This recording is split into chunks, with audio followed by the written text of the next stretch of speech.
Delhi high court ने केजरीवाल की bell पर लगाई रोक। ईडी की मांग पर हाईकोर्ट ने दिया स्टे। ईडी पर आम आदमी पार्टी सांसद संजय सिंह की पोस्ट लिखा, किस आधार पर हाईकोर्ट पहुंची ईडी। नीट पेपर लीक मामले में आरजेडी नेता तेजस्वी के पीएस प्रीतम कुमार से पूछताछ करेगी ईओयू। पेपर लीक केस में भूमिका पर होंगे सवाल जवाब। नीट परीक्षा में धांधली के आरोपों को लेकर जयपुर में कांग्रेस का हल्ला बोल। कलेक्ट्रेट सर्कल पर जमा हुए कांग्रेस कार्यकर्ता। यूपी में पेपर लीक रोकने के लिए भर्ती परीक्षा पर नई नीति जारी। एग्जाम के लिए 4 एजेंसियों की होगी अलग अलग जिम्मेदारी। एग्जाम सेंटर बनाने के लिए भी बनाई 2 category. Bus stand, railway station के 10 किलोमीटर के अंदर होगा सेंटर। देश में 108 सरकारी और 47 प्राइवेट यूनिवर्सिटी पर यूजीसी का एक्शन। लोकपाल नियुक्त न करने के चलते डिफॉल्टर घोषित किया गया। आंध्र प्रदेश विधानसभा का नया सत्र शुरू। नए चुनकर आए विधायकों ने ली शपथ। तमिलनाडु विधानसभा परिसर में एआईएडीएमके का जोरदार प्रदर्शन। कुल्ली कुरुचि जहरीली शराब कांड पर जताया विरोध प्रदर्शन। शराब कांड पर मुख्यमंत्री स्टालिन का बयान, बोले सरकार ने तुरंत एक्शन लिया। विधानसभा में एआईएडीएमके के हंगामे पर बोले विपक्ष ने सदन की मर्यादा लांघी। तमिलनाडु के कल्लाकुरुचि में जहरीली शराब पीने से मौत का आंकड़ा बढ़ा। अब तक 47 लोगों की मौत, अस्पताल में भर्ती कई लोगों की हालत गंभीर।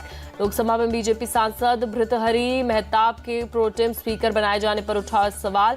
कांग्रेस ने कहा हमारे सांसद को मिलना चाहिए था पद।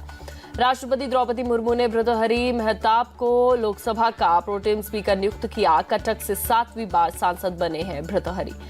जयराम रमेश ने सबसे वरिष्ठ सांसद को प्रोटेम स्पीकर बनाए जाने की परंपरा का दिया हवाला। लिखा, कांग्रेस के कोडी कुन्निल सुरेश और बीजेपी के वीरेंद्र कुमार हैं 8 बार के सांसद।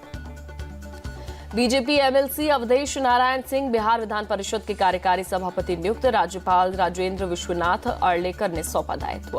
विधानसभा चुनाव को लेकर मुंबई में महाराष्ट्र बीजेपी कोर कमेटी की बैठक। फडणवीस, सुधीर मुनगंटीवार, गिरीश महाजन, चंद्रशेखर बावनकुले और आशीष शेलार होंगे शामिल। पीएम मोदी ने श्रीनगर के एसकेआईसीसी में किया योग। मोदी ने लोगों के साथ किया आसन। पीएम मोदी ने बटरफ्लाई, मंडूक आसन, शशांक आसन लगाए, भुजंग आसन भी करके दिखाया। श्रीनगर में पीएम मोदी का संबोधन, कहा दुनिया भर के लोगों को इंटरनेशनल योग डे पर बधाई। 10 साल पहले यूएन में भारत ने रखा था प्रस्ताव।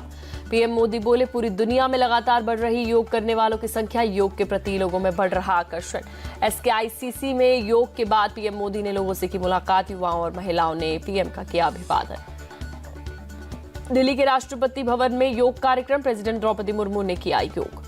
दिल्ली के पार्लियामेंट हाउस कॉम्प्लेक्स में योग कार्यक्रम। 17वीं लोकसभा के स्पीकर ओम बिरला ने किया योगासन। अहमदाबाद में हुए योग कार्यक्रम में शामिल हुए अमित शाह। इंटरनेशनल योग डे के मौके पर लोगों के साथ किया योग। मथुरा के कार्यक्रम में रक्षा मंत्री राजनाथ सिंह इंटरनेशनल योग डे के मौके पर लोगों के साथ किया योग। केंद्रीय रेल मंत्री अश्विनी वैष्णव भी योग कार्यक्रम में हुए शामिल। योग डे के मौके पर लोगों के साथ योग किया। केंद्रीय विदेश मंत्री डॉक्टर एस जयशंकर ने भी योग किया। इंटरनेशनल योग डे कार्यक्रम में लोगों के साथ हुए शामिल। नागपुर में केंद्रीय मंत्री नितिन गडकरी इंटरनेशनल योग डे के मौके पर लोगों के साथ किया योग। दिल्ली में केंद्रीय मंत्री शिवराज सिंह चौहान इंटरनेशनल योग डे के मौके पर किया अनुलोम विलोम। लखनऊ में सीएम योगी आदित्यनाथ 10वें इंटरनेशनल योग दिवस पर हुए शामिल। राज्यपाल आनंदीबेन पटेल भी हुई शामिल। जयपुर में सीएम भजनलाल शर्मा ने योग कार्यक्रम में लिया हिस्सा। लोगों के साथ किया योग अभ्यास। हरियाणा के सीएम नायब सिंह सैनी ने योग कार्यक्रम में लिया हिस्सा। हिसार में लोगों के साथ किया योगासन। मुंबई में भी इंटरनेशनल योग डे पर कार्यक्रम। सीएम शिंदे और डिप्टी सीएम फडणवीस ने किया योग।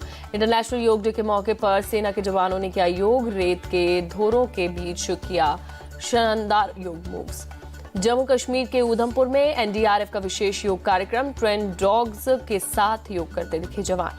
इंटरनेशनल योग डे के मौके पर मुंबई में कार्यक्रम। एक्टर जैकी श्रॉफ ने भी लिया योग में हिस्सा। मथुरा में हेमा मालिनी ने किया योग। अंतर्राष्ट्रीय योग दिवस के मौके पर योग अभ्यास किया। जापान में भारतीय दूतावास ने किया योग कार्यक्रम। एक मंदिर में डिप्लोमैट्स के साथ जापानी अधिकारियों ने भी किया योग। आदि कैलाश के पार्वती कुंड में सीएम धामी ने की पूजा। विधि विधान के साथ पूजा कर आशीर्वाद लिया। शिमला के जुब्बल इलाके में रोडवेज बस का एक्सीडेंट। हादसे में बस के ड्राइवर समेत 4 लोगों की मौत, 7 लोग गंभीर रूप से घायल। ओडिशा के मलकानगिरी में बीएसएफ को मिली बड़ी सफलता। नक्सलियों के हथियारों का जखीरा बरामद। अगरतला में 10 से अधिक स्कूली छात्राएं बीमार, सभी को अस्पताल में कराया भर्ती। गुजरात के अहमदाबाद में एक डोसा सेंटर को सील किया गया। डोसा सेंटर में एक ग्राहक को सांभर में मिला चूहा। पश्चिम बंगाल के रानीगंज इलाके में एक्सीडेंट के बाद ट्रक में लगी आग। ट्रक का आगे का हिस्सा जलकर खाक। नवी मुंबई से पुलिस ने एक लुटेरे को किया गिरफ्तार। लुटेरे के पास से लूट का भारी मात्रा में सामान बरामद। आंध्र प्रदेश के नेल्लौर में भीषण आग, कई घर जलकर खाक हुए। घरों में फंसे लोगों को रेस्क्यू किया गया। संयुक्त राष्ट्र मानवाधिकार ने गाजा में इजरायल के हमले की जांच रिपोर्ट पेश की। गाजा में इजरायल के 6 हमलों को मानवता के खिलाफ अपराध की श्रेणी में रखा। यूएनएचआरसी की जांच रिपोर्ट के मुताबिक इजरायली सेना ने युद्ध के नियमों का किया उल्लंघन। आम नागरिकों को योजनाबद्ध तरीके से किया target. Israeli PM Benjamin Netanyahu ने गाजा में सैन्य एक्शन रोकने का इनकार किया। कहा, जब तक सभी बंधक नहीं छुड़ाए जाते इजरायल गाजा को नहीं छोड़ेगा। राष्ट्रपति पुतिन ने उत्तर कोरिया के नेता किम जोंग उन को गिफ्ट की। रूस में बनी लग्जरी कार किम के लिए कार को ड्राइवर भी किया।